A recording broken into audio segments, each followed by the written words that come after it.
আসসালামু আলাইকুম বন্ধুরা, আজকে আমরা পুকুর থেকে এই কই মাছগুলো আমরা ধরে এনেছি। আজকে কই মাছগুলো দিয়ে আর পুকুর পাড়ে কিছু হয়েছিল লথা, সেই লথি দিয়ে কচুর লথি দিয়ে এগুলো রান্না করব। মাছগুলো প্রথমে আমরা কেটে নিয়েছি, সুন্দর করে কেটে নিয়েছি। যেহেতু পুকুরের মাছ তাই একটু অন্যরকম, একটু সুন্দরভাবে কাটতে হয়। এই ফিশারির মাছগুলা দেখা যায় একটু পরিষ্কার হয় তুলনামূলকভাবে, আর পুকুরের মাছগুলো একটু অন্যরকম হয়, এগুলোতে যত্ন কম পায়, এমনিতেই বেড়ে ওঠে। তো আমার মাছগুলো প্রায় কাটা শেষ হয়ে যাচ্ছে। মাছগুলো কাটা অনেকগুলো মাছ, তাই দুজন মিলে কাটলাম। অনেক ভালোই লাগলো, অনেক হাসি তামাশার ভিতর দিয়ে কখন যে মাছগুলো কাটা শেষ হয়ে গেছে আমরা ভাবতেই পারিনি। ওই যে দেখেন কিছু কচুর লতি এনেছি। এই কচুর লতিগুলো পুকুরের পাড় থেকে, কচুর গাছ থেকে তোলা। এগুলোতে কোনো সার নেই, কোনো কেমিক্যাল নেই, একদম টাটকা সবজি। এদিকে আমি মাছগুলো পরিষ্কার করে নিয়েছি, এই ধুয়ে ভালো করে একটু বসে নিয়েছি যাতে ময়লাটা ভালো করে উঠে পড়ে। পুকুরের মাছ একটু ময়লা বেশি থাকে, তাই একটু সুন্দর করে ঘষে পরিষ্কার করে নিয়েছি।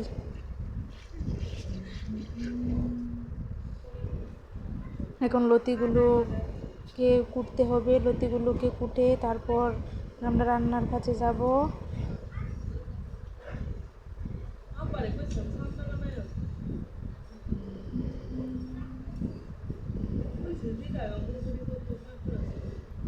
যে লতিগুলো কুটা প্রায় শেষই হয়ে গেল। এখন আমরা কয়েকটা আলু নিয়েছি, কয়েকটা পেঁয়াজ নিয়েছি, আর কিছু কাঁচামরিচ নিয়েছি। এগুলো লতির সাথে আলু দিয়ে রান্না করব ওই মাছগুলো।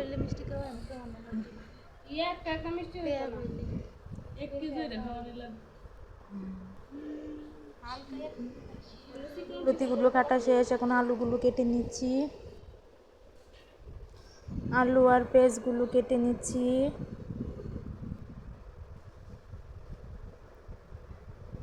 যে এখন মরিচগুলো কাটবো, পেঁয়াজগুলো কেটে নিয়েছি।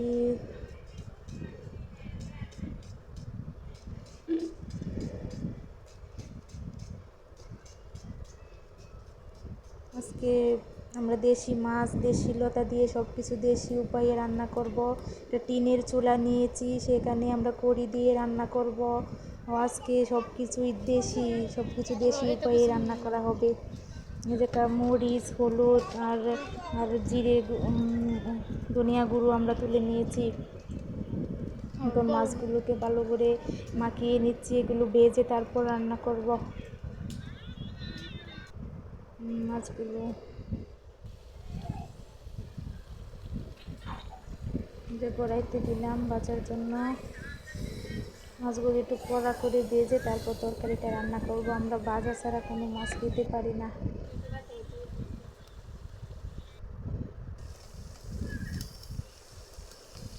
আমাদের চুলাটা কিন্তু অনেক সুন্দর হয়েছে, কেউ হাসাহাসি করবেন না, এটা টিনের চুলা।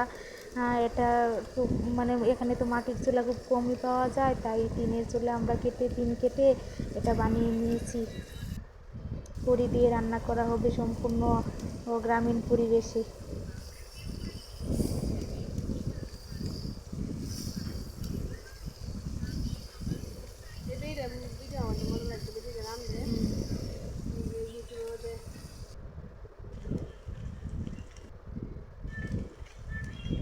মাছগুলো এক এক করে ভাজা হচ্ছে।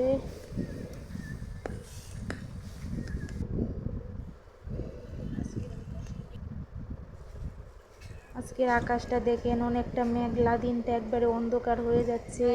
এই রান্নাটা শেষ করতে পারি কিনা, তার আগে নাকি বৃষ্টি এসে পড়ে সেই চিন্তা, কিন্তু রান্নাটা করেই ছাড়বো। যে দেখেন মাছগুলো তুলে নিচ্ছি, মাছগুলো আমরা তুলে নিতেছি।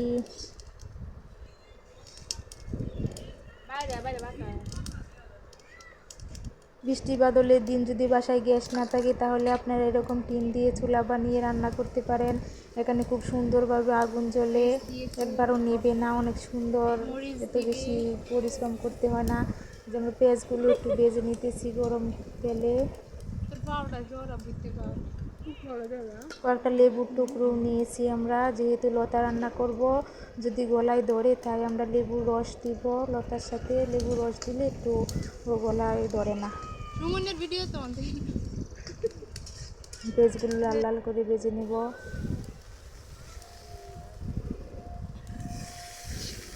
এখন একটু পানি দিয়ে দিব। এখানে মশলা তুলব, মরিচ, হলুদ আর ধনিয়া গুঁড়ো দিব। এখানে কাঁচামরিচগুলো দিয়ে দিতেছি আগে।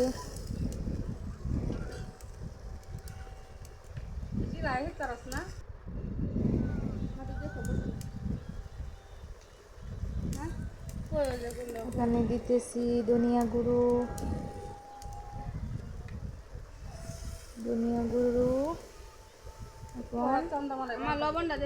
হলুদ, লবণ দিব পরিমাণ মতো, লবণ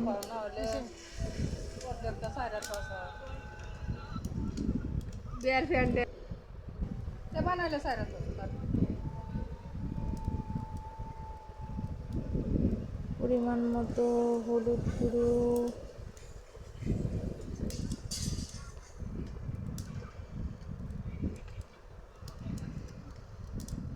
দিব পরিমাণ মতো মরিচ দিব।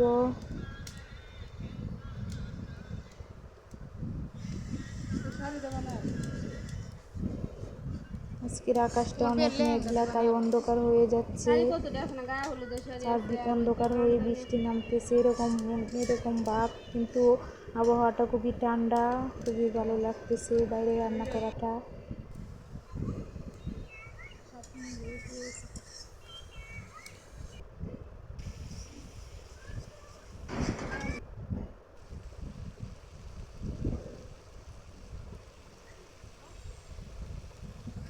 যেখানে কচুর লতি আর আলুগুলো দিয়ে দিতেছি, ভালো করে কষিয়ে তারপর মাছগুলো দিয়ে দিব। এখানে আলু আর কচুর লতি ভালো করে মাখিয়ে নিচ্ছি, ভালো করে মাখিয়ে সুন্দর করে কষিয়ে তারপর এখানে মাছ দিব।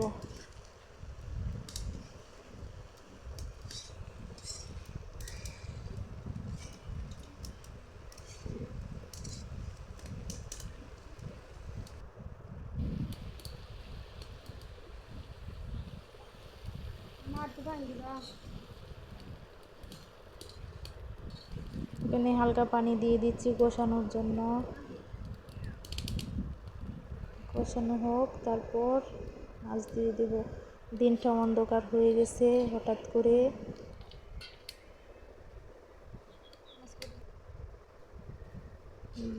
কষানো শেষ, এখন আমি ঝোল দিয়ে দিছি, এখন ঢাকনা দিয়ে ডেকে দিব।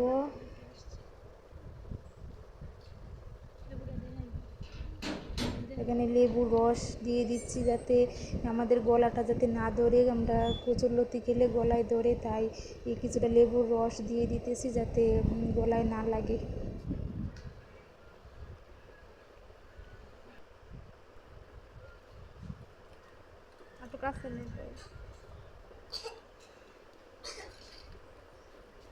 এখন লেবুর রসটা দেওয়া শেষ, এখন মাছগুলো দিয়ে দিব।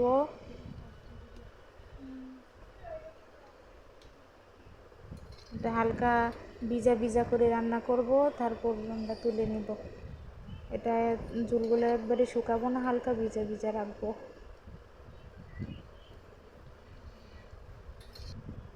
একবারে বেশি ঝোলও রাখবো না, একবারে বেশি শুকনাও করব না, একবারে মিডিয়ামভাবে রান্না করা হবে।